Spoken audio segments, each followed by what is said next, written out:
fantastic. We're now joined by David Hale, ESPN.com. He and Andrea Adelson had a great story out. They've had a couple of these. David, thanks for your time inside the big money battle that could decide the ACC's future. And David, we had Matt Baker from the Tampa Bay Times on Friday after the comments were made by the Florida State AD. And Clemson maybe followed up with a little saber rattling. In the end, is this just positioning for something that might break, or do you feel like it's a waste of time? That's a good question. I don't expect something to change imminently. But I think what this was or is from Florida State, from Clemson, and from others who have spoken out is fraud towards some of the schools that have been a little too accepting of the status quo. I mean, the existential threat of the massive gap in future earnings between the ACC and then the SEC and Big Ten, it's undeniable. Like, these schools are looking at what is down the road 3 to 5 years and saying, we cannot sustain playing at a championship level given the math that we're looking at. And then you have a whole segment of teams who really haven't been playing or trying to play at a championship level, saying that's not our problem. And I think what Michael Alford at FSU and Graham Neff at Clemson and others are trying to say is like, no, it is your problem, because if you force us into a corner, we're going to have to do things you're not going to like very much, and that it won't end well for anybody. And so I think it is to some extent a negotiating tactic to force the hand of some folks who have been very reluctant to embrace change within the ACC. I think it is a little bit of chumming the waters for their base, their own fan bases that are angry, and making sure that those fans know, like, hey, it's not because we're not trying. We're trying to do something here. And then maybe it's a little bit of a prod to Jim Phillips in the ACC office to say, look, we've got to find a way to get things moving in a better direction. How you get there, though, I think that's still the ultimate question that nobody has a particularly good answer to. David, it's kind of to put it maybe even more simply, Florida State and Clemson, and then in their salad days, Miami, and probably even still in their fan base's mind, do not measure their success by getting recruits away from Boston College and Wake Forest and NC State. As good as those programs may be in their best spots, they measure it on, we got this kid away from Georgia, from Alabama, from LSU, from Ohio State, and they want the revenue on that same page. Does that mean that eventually they need to be in a league with those people? And when I say eventually, it could be 15 years from now. Yeah, and this is, oddly enough, something that I've been hearing for a while now from some ACC folks is like, it's not just about the money, it's sort of about the image, right? Like, if you're an elite recruit, a blue chip guy that is looking at where to play college, there sort of becomes a almost belief that, like, hey, all right, SEC, that's the big time. ACC, that's like playing AAA ball, right? Like, and it's just, I don't know that it's a fair comparison. And in some ways, maybe you can stand out more in playing for Clemson in the ACC than you can playing for Florida in the SEC. I don't know exactly what all will go into individual recruits' minds, but the fact of the matter is the SEC is already getting the best recruits. And the big looming cloud that is sort of out there is what's going to happen in terms of the courts and what they say about the future of amateurism. And the NCAA has basically been begging Congress to pass some sort of antitrust exemption. The courts have said again and again, like, NCAA, we ain't on your side anymore. Amateurism is unlikely to last long term. And if you turn players into employees and the schools have to start paying their labor, boy, I'd much rather be the team that's in a league that's got an extra $40 million to spend than being Florida State or Clemson or Miami trying to figure out how you get a blue chip recruit onto campus when you can't afford to pay them nearly what Vanderbilt or Missouri can afford to pay them.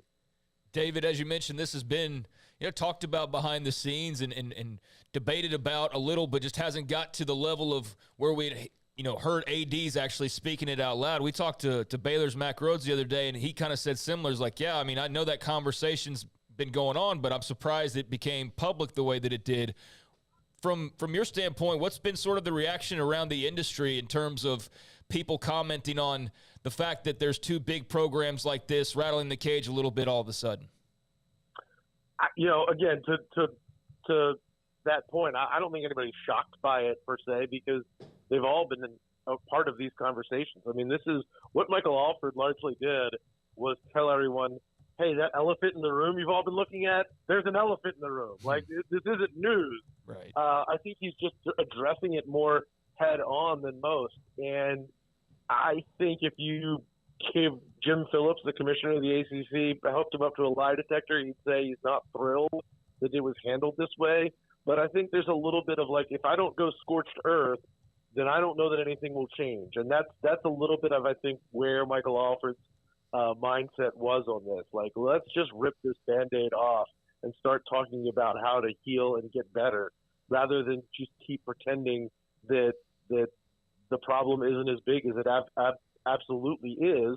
And look, I don't know that there's an answer that the ACC or anybody else has right now. Like, I don't know that there's something that can be done that truly fixes the problem. Maybe there's a dozen things that can come together to be done that makes a real dent in things. But I think the problem that I've heard from too many ADs, Michael Alford among them, is like, if we're not going to do anything, if all we're going to do is hire some outside consultants to come in and evaluate this, and then we're going to talk it to death in meetings, but nothing ever happens, like, that ain't getting us nowhere. We've got to do something different. Unequal revenue sharing has been done before, and a lot of times that seems to lead to bad blood and feuds and maybe a lack of trust. If you don't have it now, there's no way I could see the other schools saying, okay, we're going to give up an extra 5% of our money to help these teams because they have more of a value. So what can they do? Yeah, I mean, look, I think there's probably some energy behind the conversation that didn't exist before for obvious reasons. But as one AD pointed out to us, like, why would I give money to these schools out of my pocket when there's absolutely no guarantee? And in fact, there's probably a likelihood that it doesn't really solve any of the greater problems. And they're still going to be gone in 5 years or 7 years or whatever it is. Like, what is the point of doing any of this? And it's a reasonable criticism. Now, having said that, one of the big issues that the ACC has faced for a long time is that you've got a real line of demarcation between those upper tier schools that really want to play at a high level and win championships, and the other schools that, it's not that they're not trying to win, but they certainly have a different set of values and principles. I mean, Boston College and Syracuse and Wake Forest and Duke, these are programs that they have a lot of history and tradition and rabid fans and all of that, but it's not the same as Florida State and Clemson. And when you attach a bunch of small private schools with a bunch of big public schools and say, get along, that's a hard thing to have happen. And that's been an ongoing conversation for decades in the ACC, and it's coming to a head now because they're not just talking about philosophy, they're talking about dollars and cents. And that's where a lot of this, I think, frustration stems from. David, how many legal scholars and former Supreme Court justices need to break down what appears to be the most difficult legal question of our time, the ACC grant of rights? Based on my Twitter mentions, there are a lot of people who went to law school for these. The contract law is apparently very popular among people on Twitter. Look, I mean, the fact of the matter is that a number of these schools on both sides of the ledger have had lawyers in Greensboro evaluating the grant of rights, whether it's to see if there's a way out or to make sure that other teams don't have a way out. The fact of the matter is it's written to be as ironclad as it can be for obvious reasons. And I mean, you can look at exactly what's happened in the Big 12. Texas and Oklahoma had a lot of money to spend and a lot of reasons to leave early. And all they had left on the deal was 5 years, and they still had to sit back and wait through 4 of them and spend another $100 million to get out of the last one so they could move to the SEC. This is a deal that has 13 years left on it, and it's an existential threat if Clemson and FSU leave the ACC. The ACC would fight that tooth and nail. So I know there are folks who will say, like, let's just go fight it. And there is a reasonable chance that that's what it will ultimately come down to. But I don't think anybody is looking forward to that eventuality, because it will be long, expensive, unpleasant, and really ugly. David, obviously Florida State and Clemson have made their feelings public. You've kind of, referred to the schools that want to be as competitive as possible, being those two, among others, and then some other schools that are clearly not trying to be, powerhouses in football. But any idea who else, if you had all the ADs in the ACC step up who feel like they should deserve more of the pie, who else would be willing to jump up there? Would it be Miami? Would it be North Carolina? Any sense of, if the ACC were to actually go this route, what are we talking about here? 6 teams getting more than the rest of the league? Is it just these two?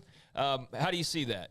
Yeah, so this is, again, one of the things that's been debated, and there's not a formula that anyone has come close to agreeing upon. And we're talking about, as I've asked, like, they've run through different sets of numbers that might, we'll break things down this way, or we'll break things down this way. And, there's valid arguments to be had. North Carolina, for example, sponsors a lot more sports than Clemson does, and yet they share an equal amount of NCAA revenue. Clemson's putting a team in the college football playoff, and yet they're splitting playoff revenue with the teams that aren't in there. It's expensive to go and send a team to the ACC championship game. That costs money, and yet the revenue generated by the league from that championship game gets distributed evenly. So these are some of the criticisms from the folks who think that equal revenue distribution is a problem.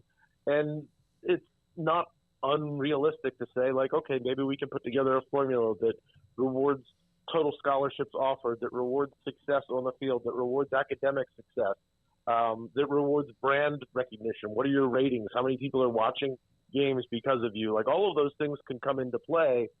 But from folks that I've talked to, no matter how you split the numbers up, we're talking about a difference of maybe a few 100,000 to maybe, 2 or 3 million. That's not going to change a ton in a world in which the Big Ten is getting 40 million more a year. Right. David, I know your voice is a little bit raspy, and we don't want to keep you on for too much longer. But what are your thoughts now of where the Pac-12 is? They're the only ones left now without any kind of a TV deal. They have the current one, but we know what's been happening. If you were a Pac-12 AD president, George Kliavkoff, would you be uncomfortable, or do you still feel like it all ends up okay? I'd be pretty uncomfortable right now if I'm the excuse me. That's okay. If I'm the Pac-12, yeah. Like, look, things are up in the air. I mean, they're talking about a patchwork of ways to try and fix this. Whether you're talking networks, streaming, all of this stuff, they're trying to find any way to make the numbers work. The Big 12 has been in a little bit of the same situation. I mean, Texas and Oklahoma leave. That changes the bottom line dramatically. I think there's a little bit of within the ACC saying, look what's happening over there with the Pac-12. That could be us if things go south. I don't know. Pac-12 is in a tough spot because I think there are some advantageous things about the Pac-12 in terms of when they can air games, what slots they fill, what kind of a fan base they are going to generate. But there's some real drawbacks to the Pac-12 too, from a financial standpoint in terms of TV and distribution. They're up against it, and I don't know. I don't know that things work out well because that we can point to and this is one of the things that Jim Phillips and ACC folks will say again and again. We're a clear number 3 right now. That's great. We're way ahead of the Big 12 and the Pac-12 now. Well, that's okay because that's like saying that like you're the middle of the pack but if everybody beneath you is close to dying too, that doesn't necessarily help you any. So to me, what we really seem to be pointed to is that we're looking at 2 conferences that are playing a completely different brand of football financially, and the ACC, the Pac-12, or the Big 12 is playing. Does that lead us to 2 super conferences eventually? Mm-hmm. Does something else change? I will say, and I've said this to a lot of people who are very frustrated and worried about what the future is. 5 years ago, college football looked a lot different than it does today, and the media market looked a lot different. The way we consume sports looked a lot different. 5 years from now, that may be the case again. So a lot can change. It's sort of survive for another day and hope things look better on the other side of it. David, thanks a lot, buddy. Appreciate your time. Great stuff with you and Andrea, and we look more from what you guys do down the road. Good stuff. Appreciate your time, and hope your throat gets a little bit better as well. I've been there. We've all been there, and you start to cough. That means you're losing it, so we appreciate him. He did say the ACC's a